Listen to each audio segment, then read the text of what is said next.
then so at the same time as all this is popping off here, we had a bombshell report come out of Medellin, just up the road, yesterday, and it was all over the radio, and it's all over the front page of El Tiempo right now. You can go visit it right now. Just right click on it with Google and hit translate to English. You could read all these stories, and it is a mess. All this news came out, and I'm not trying to. This is not exact, but more or less what came out is that members of the FARC, which is the principal leftist guerrilla group that's supposedly signed a 2016 peace agreement in Colombia to end their civil war, but apparently that didn't happen. They've always sort of been running around out there, and somehow over the years they've also become now more or less narcos as far as trafficking stuff. And so they're still the leftist guerrilla, but I doubt they're really championing Marxism. They're more about making money in the cocaine trade.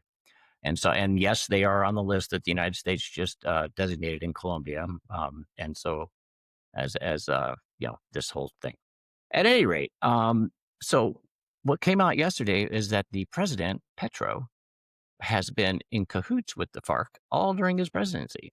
Oh, boy. And that he has placed in several key places members, or somehow, maybe not him directly, but there's like a lot of the top people are actually FARC. And this all came out. And again, this is in El Tiempo. This is not me in a scoop. The earlier Venezuela stuff, yes. The Colombia stuff, and I'm not even exact here because I tried to get through it all. There's so many different stories, and it's connected. Because every region has a story about, oh, this guy, oh, this guy, oh, this guy.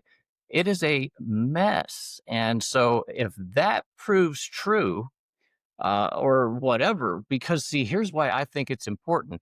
The Cartel of the Suns and the Maduro story, the U.S. clearly wants Maduro out of power for probably the oil, definitely strategic, stuff like that. We don't want to take care of our own hemisphere, all those reasons. Yes, there's the narco thing.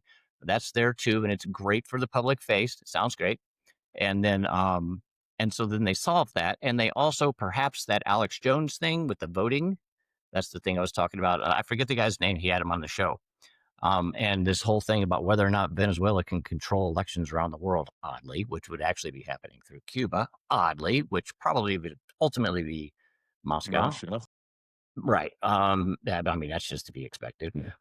But at any rate, so my concern here is that being in Colombia, being a United States veteran, that it's looking to me like, because I hear more and more of the government officials saying Venezuela and Colombia, they clearly do not like Petro, because Donald Trump and Petro have already argued plenty. Petro is the sort of left extreme of what Donald used to be when Donald used to tweet like crazy. Now he tweets a lot, but not like, 3 a.m. random tweets. Petro does still do that. So they're easy to fight. And they did. They had a big fight last year. And then but the way they fight is Trump throws a tariff on us, on Colombia. I say us, I'm American. But so anyway, and so obviously I'm not aligned with Petro at all.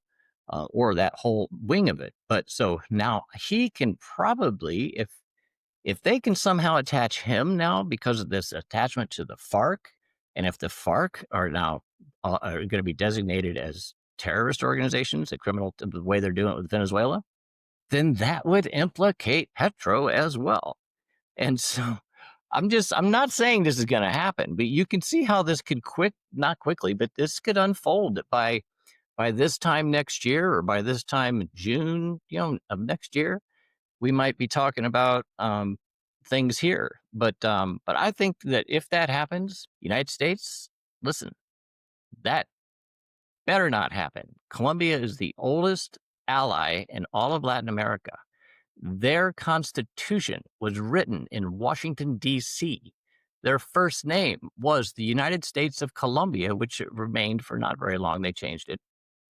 They have been aligned with us since that day in the 1800s. Nobody else has been aligned that long.